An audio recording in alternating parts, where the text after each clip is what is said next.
안녕하세요. 오늘 아침에 우편함에서 좀 정체불명의 우편물을 받았어요.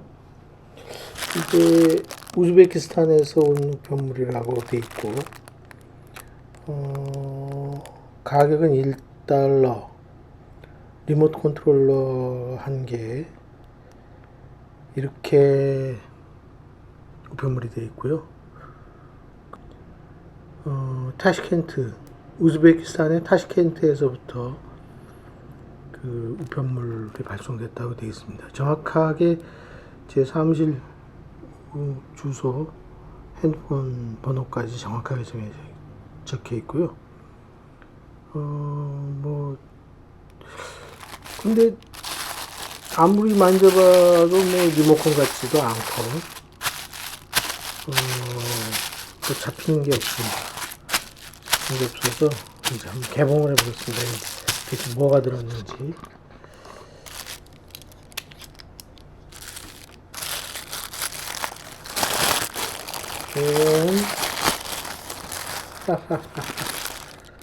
스티커가 한 장 딱 들어있네요. 스티커 한 장. 스티커 아무것도 쓰여져 있지 않아요. 그냥 스티커예요. 이렇게 접착면이 있고, 컴퓨터 프린트를 할 수 있는 그런, 가만히 보면 이게 열전사 이렇게 문지르면 까맣게 표가되는 걸 보면 아무래도 열전사 용지, 프린터, 컴퓨터 프린터 용지 하나가 달려 있습니다. 리모컨도 아니고요. 아무것도 없습니다. 그리고 장판에는 아무것도 없습니다. 작년에 미국에 한동안 중국에서 발송한 정체불명의 씨앗들이 우편물로 이렇게 오는 것들이 한참 화제가 된 적이 있었어요. 미국뿐만이 아니고 캐나다, 일본, 영국 전 세계 곳곳에 그 씨앗들이 발송이 돼서 이게 외래종 침략을 위한 것이냐 이런 의문도 있었고요. 우리나라에도 이게 신고된 게 서너 건 있었죠. 농림축산검역본부에서는 씨앗이 만약에 발견되면 심지 말고 벌지도 말고 아무것도 하지 말고 신고를 해라. 그렇게 지침을 내린 적이 있습니다. 그만큼 이제 내용물 씨앗이 어떤 것인지 모르고 심었을 때 외래종들이 무분별하게 이렇게 번식할 수 있는 그런 위협도 있지만 도대체 그 의도와 목적을 알 수가 없는 행동이잖아요. 대개 씨앗들은 나팔꽃이라든가 호박, 배추, 무 이런 씨앗들로 확인이 됐다고는 합니다. 근데 이제 그 의도를 알 수 없었다 그러고요. 중국 정부에서는 공식적으로 중국에서 보낸 것이 아니다. 중국 우정국의 마크도 도용된 것이다. 우리가 한 짓이 아니고 만약에 니네가 우리한테 보내주면 우리가 조사는 해볼게. 이런 대답을 했습니다. 근데 이거는 또 그런 중국이 아니라 또 이게 우즈베키스탄이에요. 주소가.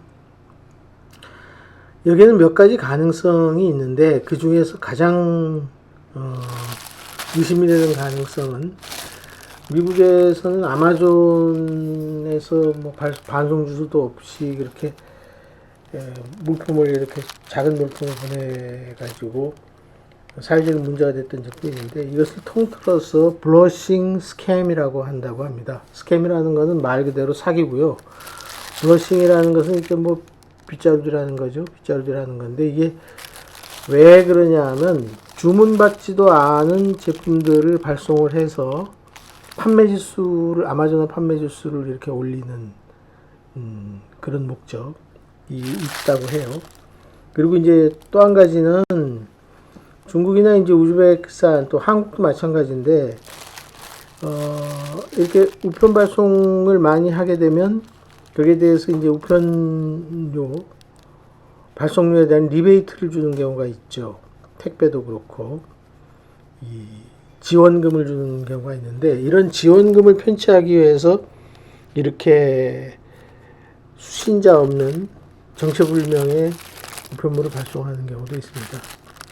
저의 경우는 우즈베키스탄의 쇼핑몰에는 뭐 들어가 본 적도 없고 의심스러운 거는 이제 이 주소들이 제가 쓰는 이 주소를 어디에 썼냐 하면 그 알리익스프레스라는 중국의 그 포탈 쇼핑몰에서 몇 번 물건을 작은 뭐 자질구레한 물건들을 산 적이 있는데 거기에서 썼던 주소와 일치하기 때문에 이거는 아무래도 알리익스프레스의 판매자와 연계가 된 우즈베키스탄의 뭐 어떤 알 수 없는 조직이 판매 지수를 쇼핑몰에서 자기들이 해외에 이렇게 수출을 많이 했다라는 실적을 높이기 위해서 실적을 조작하기 위한 그 목적으로 보낸 그 내용 없는 그런 허풍선이 같은 우편물이라고 생각할 수 있습니다.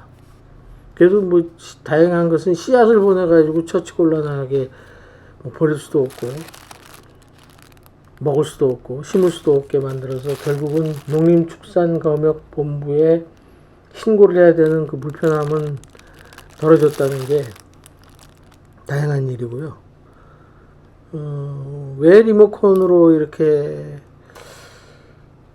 기술을 했는지 모르겠지만 제가 몇 번 뭐 이런 거 리모컨이나 이런 거 관련한 제품들을 알리에서 구입한 적이 있었어요.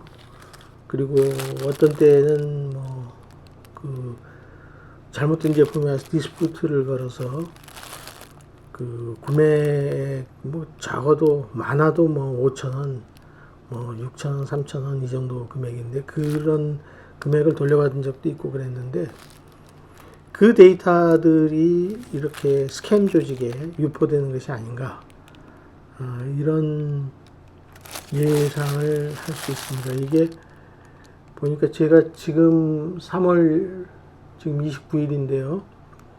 이 제품을 보낸 것은 22년 2월 24일 그러니까 약 한 달 조금 전이죠. 한 달 전에 일반 우편물로 보낸 걸로 되어 있습니다. 이게 아무리 생각을 해봐도 우즈베키스탄의 타시켄트에서 저한테 이렇게 물품을 보낼 만한 그런 회사는 없을 거고 소위 말하는 블러싱 스캠 자기들의 판매 지수나 판매 평판들 아니면 뭐 판매에 따른 보조금들 이런 것을 받기 위해서 가공해 가짜 상품을 이렇게 무차별하게 보내는 스팸 형태를 블러싱 스팸이라 그러는데 이 블러싱 스팸의 한 형태가 아닌가 생각되고요. 여러분도 혹시 이런 우편물을 받으면 저같이 이렇게 뭐 이런 스티커 쪼가리 하나 이렇게 들어있으면 별 문제가 없겠지만 혹시라도 씨앗이라든가 이 검역과 관련된 물품이 들어있으면 주저없이 농림축산검역본부로 신고를 하시는 것이 옳다고 생각을 합니다. 그래도 씨앗 안 보내주고 스티커 하나 달랑 하나 보내줬으니까 뭐 스팸 조직에 고맙다고 해야지 되나요? 아무튼 내내 이런 스팸, 스캠 또는 스팸이죠. 이건 스캠, 사기 행위니까 이제 뭐 사기를 의도하고 별 피해가 없이 그러니까 받는 사람한테 피해가 없으니까 뭐 신고나 이런 것이 없으리라고 그렇게 생각을 하고 보냈을 것 같은데 아무튼 이것도 포괄적인 의미에서 넓게 보면 사기 행위에 기망 행위에 속한다고 봅니다. 직접 나한테 피해가 지금은 없지만 다른 형태로 왜냐하면 이 신상 정보나 개인의 정보, 주소나 이런 것이 개인 정보가 정확하게 쓰여져 있고 이것이 유포되기 때문에 다른 형태로도 피해가 있을 수 있다고 생각하니까 조금 더 주의 깊게 살펴보시고요. 내용물도 한번 살펴보시고 그렇게 스캠에 대처하는 마음가짐을 가졌으면 좋겠습니다. 영상 시청해 주셔서 고맙고요. 내내 건강하시고 행복하시길 바랍니다. 고맙습니다.